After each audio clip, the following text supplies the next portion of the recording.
Hey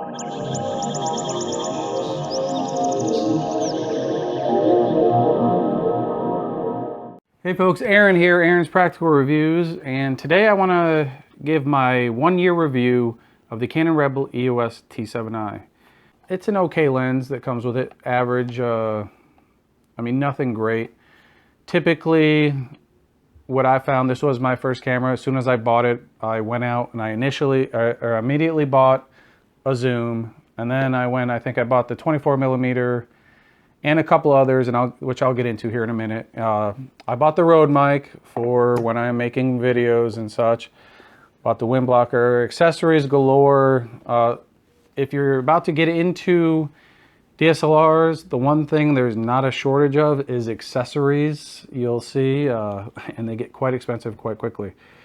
A couple of key features that I have found with this that have made me absolutely love it. One aspect is the fact that it is extremely comfortable in my hand, something that a couple other models were not. So instantly, it was comfortable to hold.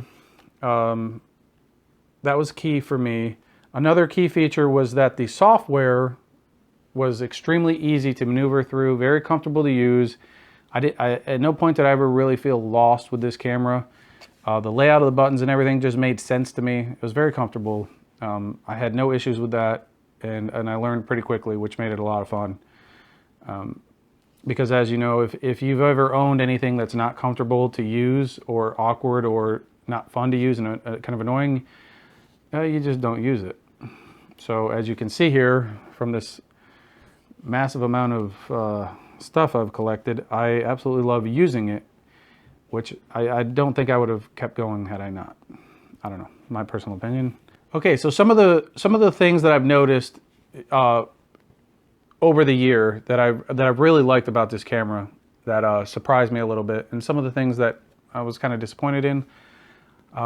The first thing that surprised me was the battery life. I thought it got excellent battery life, actually much better than my cell phone. And I could take this, for example, I took this to the zoo one day, and I was there for about 4 hours shooting and filming and nonstop, and it didn't die in 4 hours. When I left, I mean, the battery was low, but it didn't die in 4 hours. My cell phone would have been shot. And so the battery life was really good. I haven't had any issues with that. And if I have had issues, it was actually because I totally forgot the battery. Oh, that was a nightmare. But yes, I have totally forgotten the battery, left it on the charger. Which takes me to one of my pet peeves with this thing, is the fact that you have to pull the battery out to charge it, and therefore gives you the opportunity to leave it at home.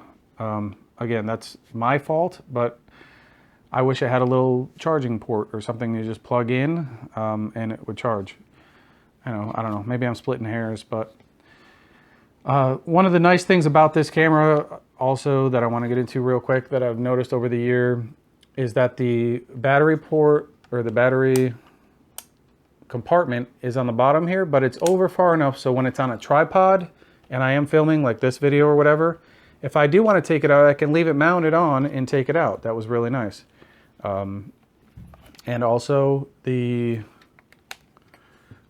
SD card is on the side here, so I have really easy, quick access to that. So I can change it out if it gets full very easily, and it's that fast and easy. Doesn't interfere with anything. A couple other nice features that I really use a lot was the fact that it'll tell you if there's no SD card, so you don't go out and take a bunch of pictures with nothing in there. You can get to that setting.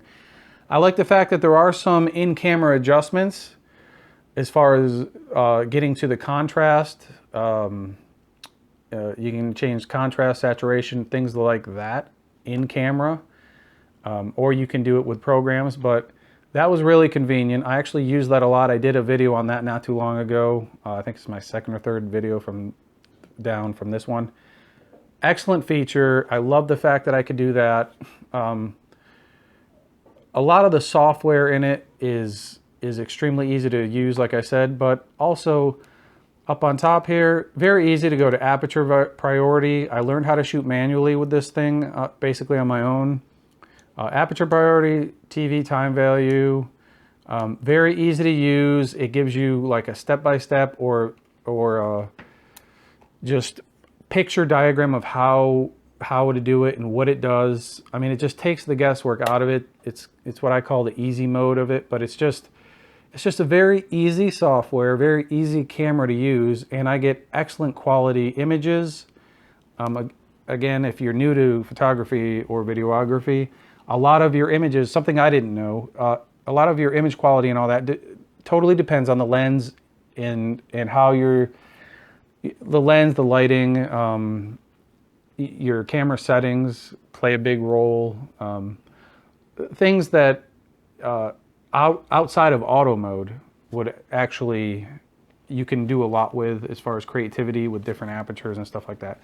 It's a whole thing that I had no idea about before I got this camera, but in my mind, because this camera is so easy to use, so comfortable, I was able to get to the point now where I am shooting full manual, in full manual mode, and I think I know what I'm doing fairly well. Now, like I said, I'm not a professional. I'm not out taking professional photos or getting paid to shoot somebody's wedding or, you know, graduation photos or anything like that. Not that I don't think I couldn't do some of that, but I haven't even tried. I'm just right now in the learning process and having a lot of fun with this camera. A couple other things that are really nice about this is that it does have the mic port, external mic port. So obviously this here goes up top, this plugs in, and you've got a little shotgun mic here that picks up excellent audio, really boost your audio quality. That's a nice feature. That's a big step up from like the typical point and shoots, if that's what you're used to. A couple other things that I really liked about it. Like I said, the flip screen was extremely useful, extremely helpful when you could see yourself. Like right now I'm filming on my Galaxy S7 Edge, and I don't know if it's still filming even. For all I know, it stopped, and I'm just talking for no reason. But with this, obviously when this is on, you can see, it'll come on and you can see what you're filming and all that. So it takes the guesswork out of it. And that's just amazing. If you've never used that before, if you're new to that, it's pretty awesome. Now let's get into a couple things that I don't like about it. And it's mostly a function of it just being for beginners versus anything wrong with it. But when I started to learn manual mode and I wanted to adjust the shutter and the aperture on it, I got to the point where I wanted to adjust them fairly quickly and simultaneously. Unfortunately, there's only one turn dial that can be used for that, and the other way to, so you can only use this, let's say, for shutter. And then in order to switch over to changing the aperture, you have to actually hit this little toggle here, and then you hold that down, and now you can change it, and then you let go. Now that's fine, it looks easy enough, but when you're holding it up and you're trying to worry about the composition of the shot and you're checking the light and you've got all that other stuff going through your mind, it's kind of a pain in the butt to try to hit that toggle. So I would really like this. I believe the 77D has a second, I know it does actually.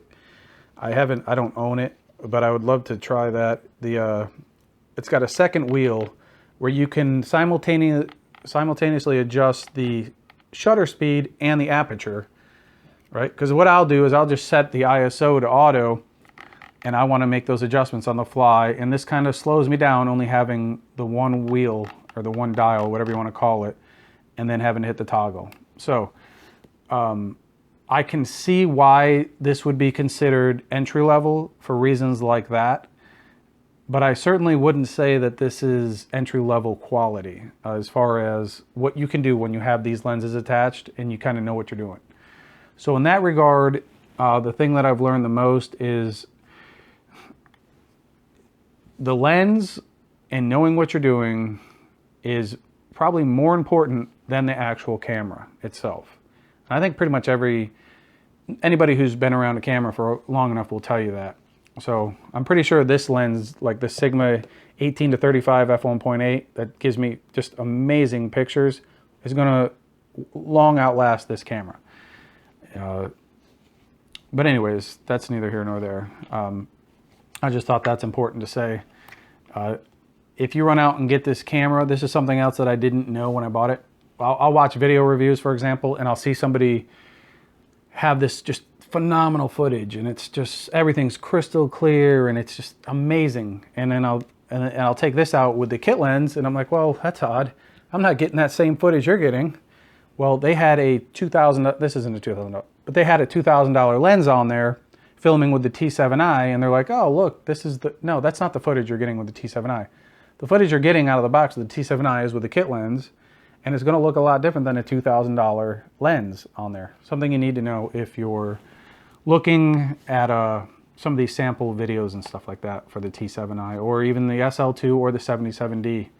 And they're all basically the same sensor, same processor. So, but anyways, yeah, so other than that, and maybe I could gripe about it not having 4K, but I knew that going in, so that's really not a gripe. If that's a gripe to you after you bought it, that's your own fault, I think, because it clearly states on here that it's 1080p, you know, full HD. It doesn't say 4K, so yeah, it'd be nice if I had it, sure. But the fact that it doesn't it has not hindered me at all in the year that I've owned it.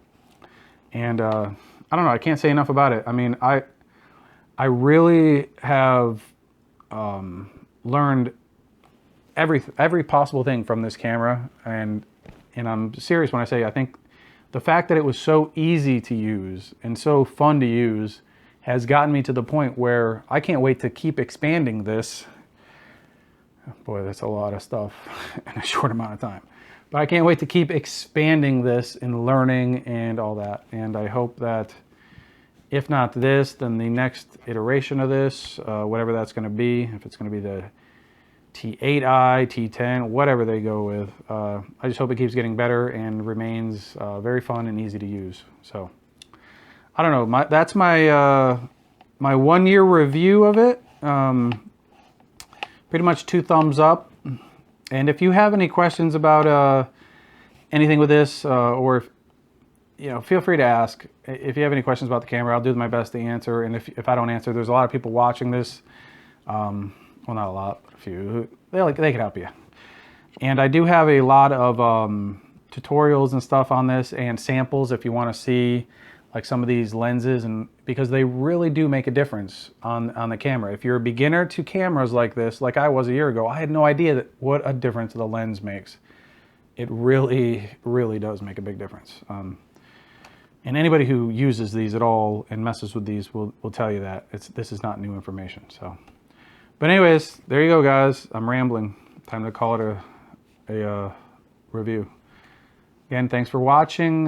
Subscribe, whatever, and keep on experimenting, learning with this guy. If you're an owner and if you agree with what I'm saying about this, let me know. And yeah, I got nothing else. Thank you for watching.